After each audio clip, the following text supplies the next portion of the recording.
सभी मित्रों को नमस्ते। मित्रों, आज अपने शुरू करने जा रहे हैं राजस्थान की कला संस्कृति नए जिलों के अनुसार। तो राजस्थान कला संस्कृति की आज की अपनी प्रथम क्लास है, जिसमें बात करने वाले हैं प्रमुख त्यौहार के बारे में। जैसे मुख्य प्रतियोगी परीक्षा है, पशु परिचय है, महिला प्रवेशक है, CET है, व रीट है और all competition exam for Rajasthan. अगर मित्रों वीडियो आपको अच्छी लगे तो वीडियो को अधिक से अधिक लाइक करें, वीडियो को अधिक से अधिक शेयर करें और YouTube चैनल को सब्सक्राइब करें। तो शुरुआत करते हैं आज की अपनी क्लास प्रमुख त्यौहार।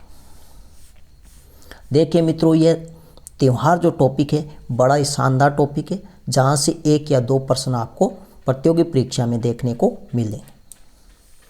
जो त्यौहार है इसका प्रतीक, त्यौहार है ये किसका प्रतीक है? तो 2 परिवारों में आपसी एकता का प्रतीक है। 2 परिवारों में आपसी एकता का क्या है? प्रतीक है, या अपने यूं कह सकते हैं उत्साह का प्रतीक है।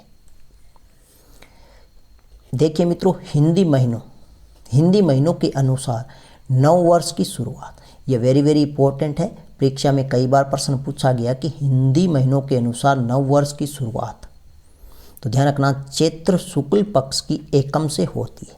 चैत्र शुक्ल पक्ष की एकम, और इसका जो अंतिम दिन है वो क्या कहलाता है? फाल्गुन पूर्णिमा। अंतिम दिन है वो क्या है? फाल्गुन माह की पूर्णिमा। आप सभी जानते हो जो अंग्रेजी महीना है उसकी शुरुआत 1 जनवरी से होती है और उसका अंतिम दिन 31 दिसंबर होता है।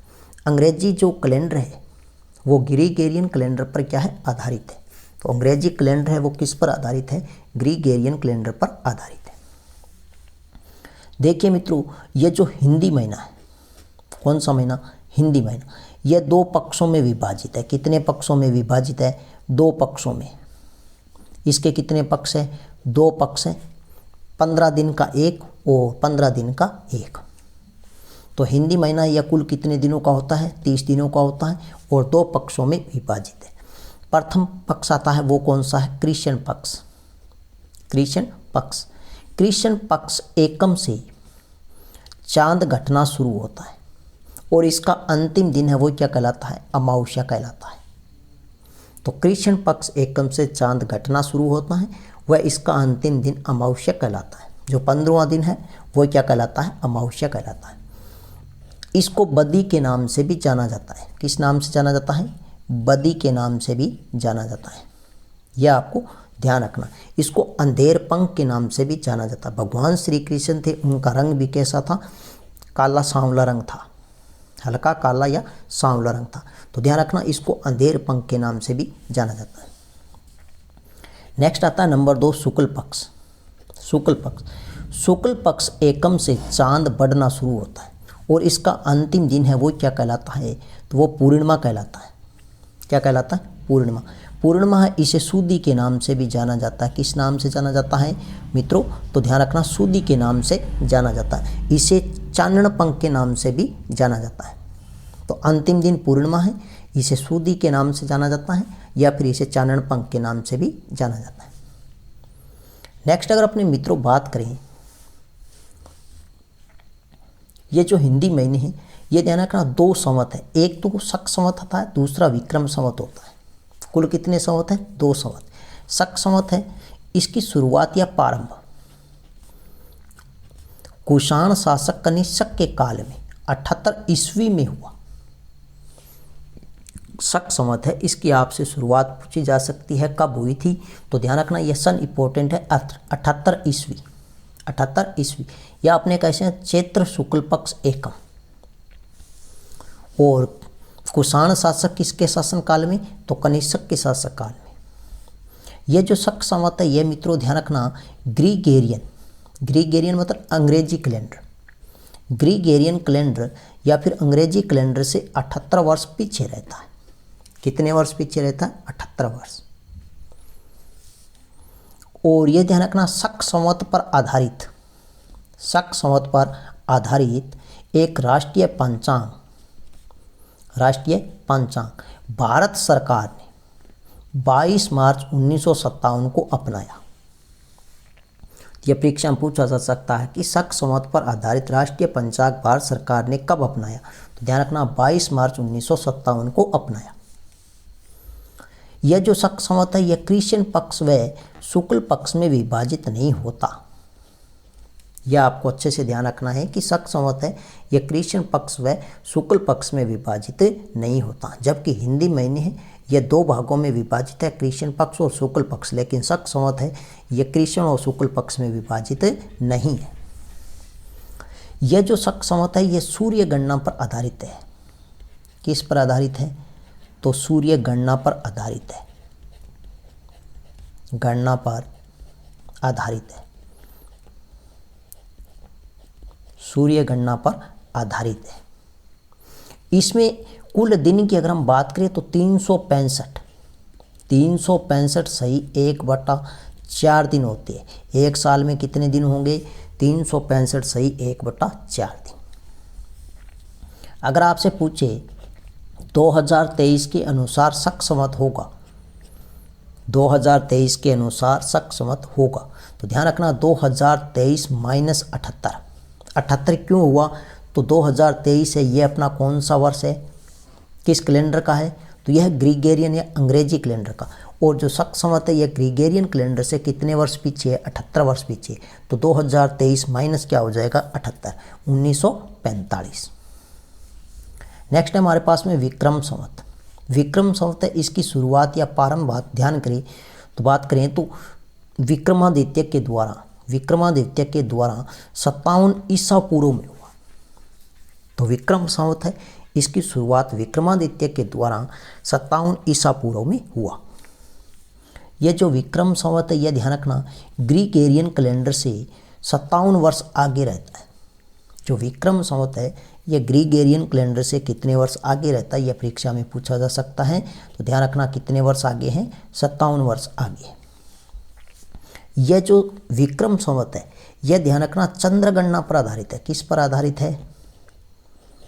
चंद्र गणना पर आधारित है, जबकि जो शक संवत था वो सूर्य गणना पर आधारित था। यह आपको अच्छे से ध्यान रखना है।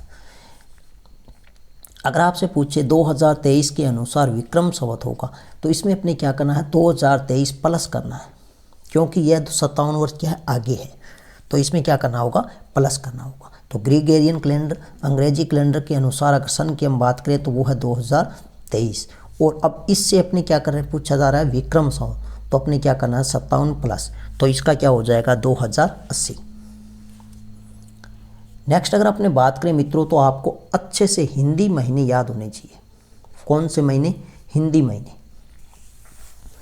तो देखिए चैत्र, वैशाख, ज्येष्ठ, आषाढ़, सावन, भाद्रपद, आश्विन, कार्तिक, मार्गशीर्ष, पौष, माघ, फाल्गुन।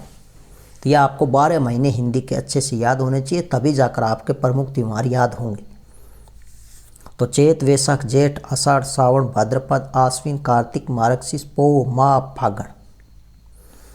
तो आप बार बार इसको 2 या 3 बार पढ़ोगे आपको याद हो जाएगा। जैसे चैत, वैशाख, जेठ, आषाढ़, सावन, भाद्रपद, आश्विन, कार्तिक, मार्गशीर्ष, पौष, माघ, फागण। अब अगर आपसे पूछे जो यह चैत्र महीना है तो अंग्रेजी महीने का कौन सा है? तो ध्यान रखना मार्च अप्रैल। कौन सा महीना हो जाएगा? मार्च अप्रैल। कौन सा हो जाएगा? मार्च अप्रैल। अब यह क्रम चलेगा अप्रैल मई, और यहाँ तक आते आते क्रम क्या हो जाएगा? तो आपको अच्छे से ध्यान रखना फरवरी मार्च, फरवरी मार्च, ये ध्यान रखना। अब आप क्रम अपने आप लिख लेना, मार्च अप्रैल, अप्रैल मई, अप्रैल मई, मई जून, मई जून, ऐसे इस सारे का क्रम याद रखना। बाकी ये आपसे पूछा नहीं जाएगा कि अप्रैल मई में कौन सा हिंदी माह आता है, तो ध्यान रखना यह आपसे क्रम कभी नहीं पूछा जाएगा, ना पूछा गया है। बस इसका क्रम ध्यान रखना, चैत, वैशाख, जेठ, आषाढ़, सावन, भाद्रपद, आश्विन, कार्तिक, मार्गशीर्ष, पौष, माघ, फागण। हाँ, प्रश्न आपसे यह पूछा जा सकता है कि जो सबसे गर्म महीना है वो कौन सा है? हिंदी माह में सबसे गर्म महीना कौन सा है? तो सबसे गर्म महीना है वो कौन सा है? वो है ज्येष्ठ, सबसे गर्म। अब ध्यान रखना सबसे गर्म महीना है तो ज्येष्ठ माह में चलने वाली हवा, यहाँ लिख देता हूँ मैं, ज्येष्ठ माह, में चलने वाली हवा को कहते हैं। तो उसे हम क्या कहते हैं? उसे हम कहते हैं तवा। क्या कहते हैं? तवा। ज्येष्ठ का महीना है जो हिंदी माह में सबसे गर्म महीना है, और इस समय भयंकर क्या चलती है? गर्म हवा चलती है। गर्म हवा या अपने कह सकते हैं लू चलती है, जिससे अपने क्या हो जाता है? घर से बाहर निकलते हैं तो ध्यान रखना क्या हो जाता है? पुटपड़ा क्या हो जाता है? मुख पूरा का पूरा क्या हो जाता है? लाल हो जाता है, जैसे कि तवा है। तो इस माह में चलने वाली हवाओं को किस नाम से जाना जाता है? तवा के नाम से जाना। एक आप ध्यान रखना, पौष माह। पौष माह, इसमें चलने वाली हवा को किस नाम से जाना जाता है? तो ध्यान रखना, सिल्ली के नाम से जाना जाता है। वो एक गाना है ना, सिल्ली सिल्ली आउंदी हवा, तो वो सिल्ली सिल्ली हवा किस माह में चलती है? तो ध्यान रखना, पौष माह में चलती है। किस माह में? पौष माह में सिल्ली हवा। तो ये थी मित्रों आज की अपनी छोटी सी क्लास। नेक्स्ट मिलते हैं त्योहार में आगे बढ़ते हुए। प्रथम माह जैसे चैत्र माह है तो चैत्र माह की पूरी अपने विस्तार से चर्चा करेंगे। कौन सा त्योहार चैत्र माह में कब आता है, उसकी क्या मुख्य विशेषता है। तो नेक्स्ट मिलते हैं एक नई वीडियो के साथ में, तब तक के लिए धन्यवाद।